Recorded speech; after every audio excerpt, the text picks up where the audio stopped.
Good midday to you and shalom. This is the midday moment for July the 9th, 2026 here on Following Him, the Disciple Life. The title of this one is How to Deal with Candace-People. And I mean that in the kindest way possible, which hopefully will be apparent at the end of this moment, however long it ends up being. If you've seen any of these, and you may have even picked up traces in other videos I've done that don't directly relate to Candace or to some of the other stuff that has been going on in connection with the issue, one of the main issues she's been dealing with in recent times with the Charlie Kirk thing and with her treatment of Erica Kirk. And you have others that have also seemingly bought into it in various degrees and levels. Tucker Carlson, Megyn Kelly. You have folks that have been pushing other narratives as opposed to what the evidence points to when it comes to the assassination of a good man by the name of Charlie Kirk, that I do think was a net positive for this country.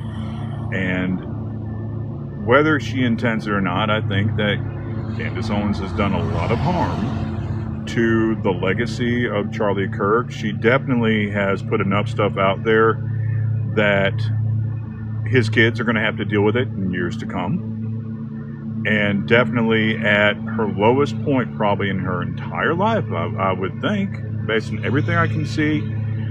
She has been leading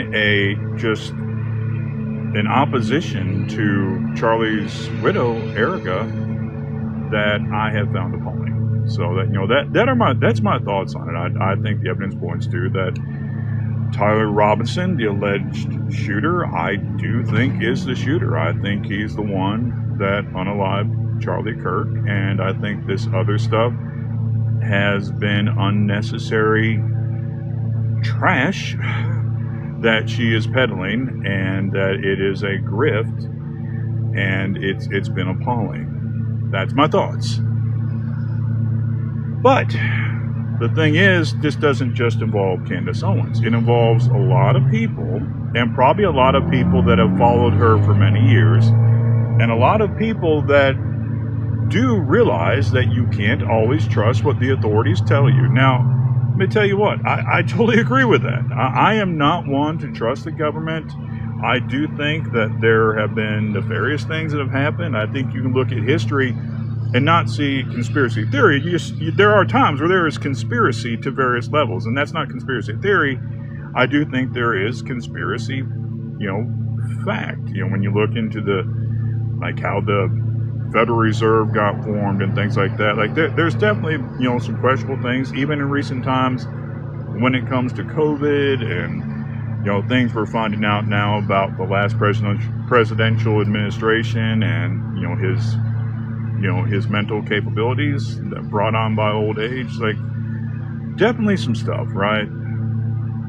But what's happening is you have people that they've learned to mistrust government and have followed Candace for probably several years. And I to be fair, I was somebody that thought, Candace is doing some good work, and I think she was to a degree for a while. I quit listening when she began to go into the Jewish conspiracy theory stuff, but probably followed her for many years and saw the good she did. And it's always hard to accept when somebody when they fall, when they go into various delusions and lies. And I do think that's what's happened with Candace. And I don't know if she's aware that they're delusions or lies. I don't spend enough time analyzing the situation to know for sure. I do think there probably is some grift there from what I can see. Regardless, but you do have people that they listen to, and you probably have friends, people you're associated with, that think Candace is right. Those words feel weird to me to say, but you probably know people that are good people in many ways and probably hold a lot of correct beliefs, but they think that Candace is right to varying degrees. So, how do you deal with Candace people, with Candace folks? How do you deal with them? You know, here's how you deal with Candace people. Love suffers long. That's how you deal with Candace people. Love bears all things, believes all things, hopes all things, endures all things. Love never fails. That's from 1 Corinthians 13:4, 7, and 8. With patience. You know, there, verse 7, you go on a little bit further, it talks about kindness and these things. You deal with them with agape. That's how we deal with people that are caught up in this. We probably have all had stuff we used to think that we think completely different ways now. I have things that I've changed my mind on to a degree, that I've tweaked my view, or that I've completely changed. That I've completely, totally changed on this stuff. And so in dealing with people that hold these varying views, you love them. You show patience.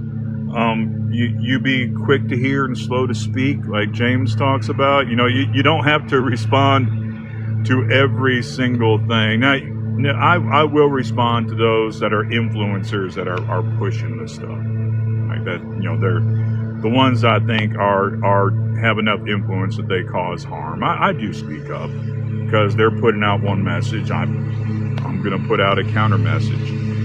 But the folks you're friends with on Facebook, the people that are associates, somebody can't talk today, people that are associates of yours, that you work with, friends and family. You know, in the same way we looked at when you had people on the woke left that were like saying, well, you know, well, my children they're not gonna be around their grandparents anymore because they voted for Donald Trump. You know, or, you know, well, you know, they think this way on immigration, so I guess we're not going to be at Thanksgiving this year. And when we looked at that, we're like, what are you doing? What are you doing? You're really going to rip your family apart on this. We've got to be this. We've got to remember that when it comes to people that get into the Tucker Carlson stuff, that get into the Candace Owens stuff, that get into the Megyn Kelly stuff. I think the Megyn Kelly one's probably a little bit easier to break apart and like and say, look, she's been all over the map. And this applies to other things too. You know, the Iran war, and there does come a point. Yes, you need to speak up, and there does come a point with some things right now in society. I do think it's reaching a dangerous level.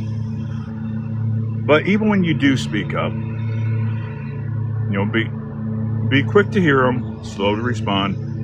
It needs to be in love. It needs to be with patience. So basically, we need to be Christ-like with this, just like everything else. You have a good rest of the day, and shalom.